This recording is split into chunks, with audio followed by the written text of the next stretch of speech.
don't have a good man, or you don't see a lot of good men walking around, it stems usually from your mother's decision making. And it may not be directly your mother. I'm talking about the generation of women that were above you. A lot of their decision making affected, and the women even before that, affected the men today.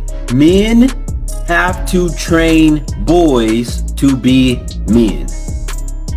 Men have to train boys to be men.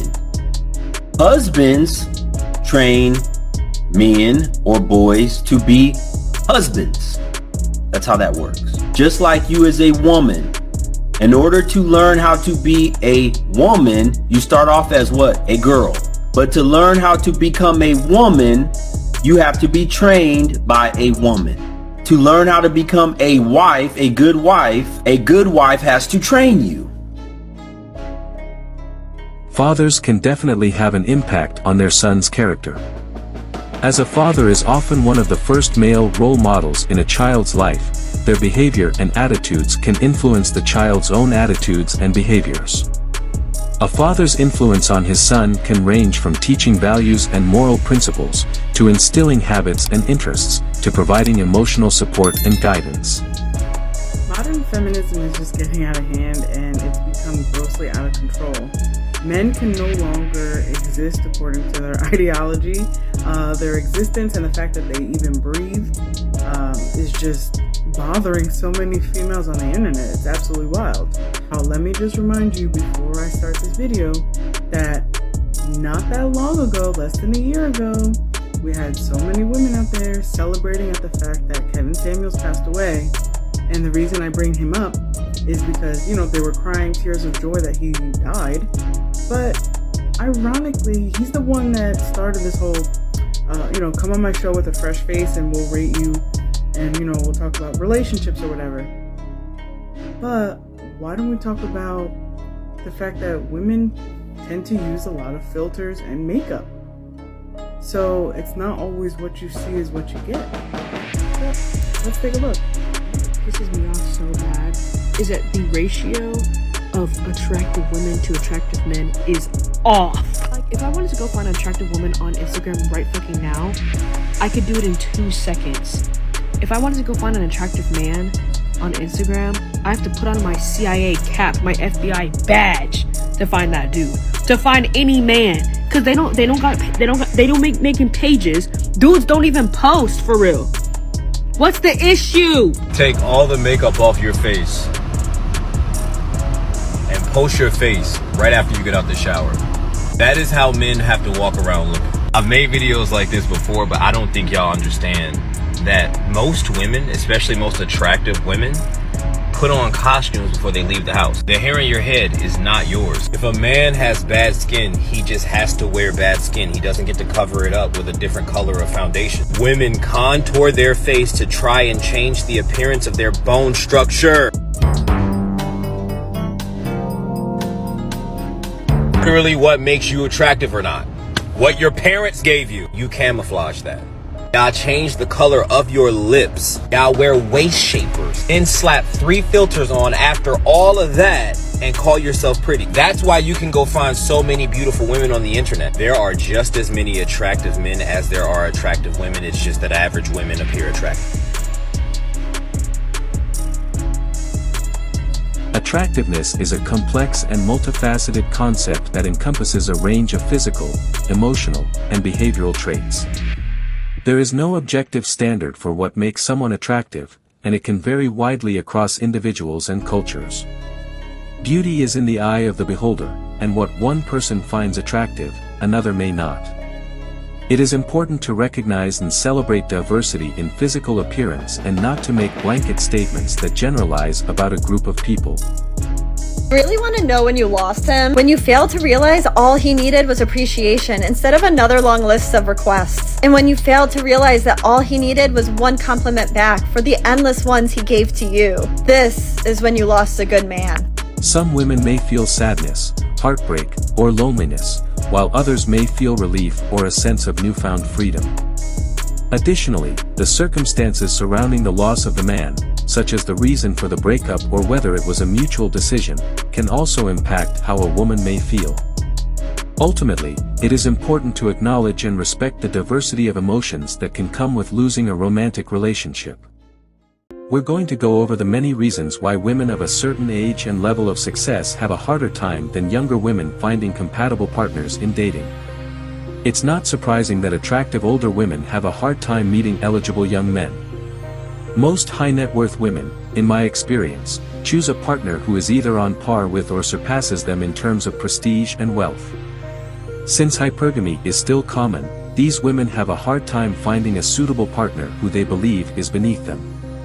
Furthermore, it comes as no surprise that women do not want to settle, and marrying a man who does not earn as much as they do is seen as a form of settling. In the end, women give up and start complaining about how there aren't any good guys out there and the ones who aren't even close to being on par with them. To avoid facing the repercussions of their own life choices, they put more emphasis on their careers and keep complaining about the lack of men. Women, in my opinion, have a choice to accept this lifestyle or to seek out the kindest man possible to treat. There is nothing else I wish to add to the discussion. If they don't, or if they refuse to make a deal because they can't find a man who is better than them, they will have to deal with the repercussions. That's just how I feel, and I have no problem expressing it. I don't see why I should worry if a woman is too successful to find a man she can make fun of when he's having a bad day. To start, it's important to recognize that highly successful women tend to have less success in romantic relationships. The dating challenges that successful women face are something that most of us are aware of or have faced ourselves. Let's begin with the most obvious reason why women are more predisposed to hypergamy than men. Women generally prefer more accomplished men. It's true that the more money you make, the more women will be available to date you because you've demonstrated that you are respected, but rich women have a harder time finding dates than other women do due to hypergamy. The reality is that most of them never settle down, so let's get back to the article. Women prefer men who are ahead of them, so the number of available men decreases the further she travels. Women often mistakenly believe that a high income and a top-tier education will increase their chances for success, when in fact the opposite is often the case. This is a straightforward example of supply and demand in action. But the more money a man makes, the more women he can afford to date. So, he shouldn't marry a rich woman just for that reason. Let us further state that female success is less attractive than some women may think it is. I don't understand what kind of men can't stand women in positions of authority. Not at all what I meant. In the second age bracket, female success is measured less stringently than it is for males. Some of the qualities men admire in women, such as submissiveness and a caring nature, can be a hindrance to their success. Third, contrary to popular belief, most men do not place a high value on professional achievement beyond their own, and while they may express admiration for higher levels of education and achievement, they do not let such things intimidate or discourage them. Men's words and actions don't always line up. They have a preference for dating women who have less financial resources than they do, such as those with less education. Men don't find smart women appealing, according to studies. A man's interest in a woman dwindles when he realizes she's smarter than he is, but evolutionary psychologists have found that even men who find educated women attractive in the long run rate their physical attractiveness as low. I see his point and agree that I wouldn't want to be with someone who earns more than I do, not because I'm afraid of her but rather because I'm confident that she will eventually make a joke about how much money she makes and how she doesn't respect my authority.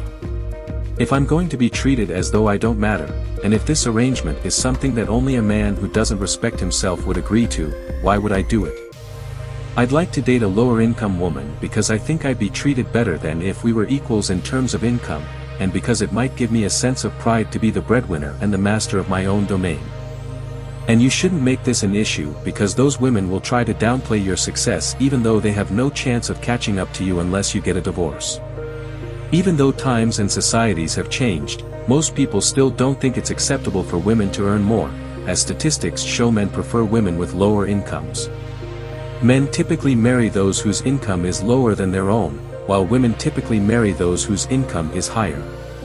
No amount of condemning men for admiring accomplished older women will alter that reality. Even though they have the option to date anyone, most extremely wealthy men choose to date poor, beautiful, and typically feminine women. Men tend to be intimidated by women who have lofty goals, but they don't give such women any extra credit. Considering the common perception that ambition is a trait more characteristic of men, it's not surprising that women's ambition is often stifled. Women who are not cautious about voicing their ambitions run the risk of being branded as disruptive to the gender status quo and having their arguments dismissed.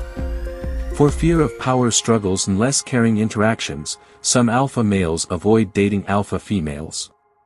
Alpha males prefer gentler and more submissive females. Even though most men don't like to admit it, successful men put in long hours at the office. After a long day, they'd rather come home to a gentle woman who calms their nerves than to another business dealmaker. Who among you wants to make a lay more feminine? Men often prefer more submissive women to begin with because it takes powerful women more effort to become submissive to more dominant men. Let's be honest, if I'm a powerful, successful man, the last thing I need is a bullish challenge from my partner all the time, and when will a highly successful woman have time for me? This isn't exactly a complex problem. Women put undue pressure on successful men, and I don't want to give in to that pressure forever. For successful women, the dating scene has a new challenge. Given that the dating markets for men and women shift in opposite directions as people move up the success slider, the premium male and female markets are very different. To the contrary, men with lower levels of success don't mind dating or marrying women who aren't as successful as they are. While there are already plenty of reasons for women to avoid dating, men's lower standards for casual partners only add fuel to the fire. Therefore, there are vast differences between the upper classes, and men need alternatives. Controlling women requires both power and wealth. It's a well-known fact that if you don't have any leverage, women won't treat you well. The men in the field will tell you that this is why women will naturally gravitate toward men of influence and wealth. You won't need to go out of the house for things like dating or hunting if you have both. So, to comprehend why great career-driven women don't seem to attract the people they want, it's crucial to understand gender dynamics and how men and women naturally think. The video is now over. Please share your thoughts in the comments, like the video, and subscribe to the channel.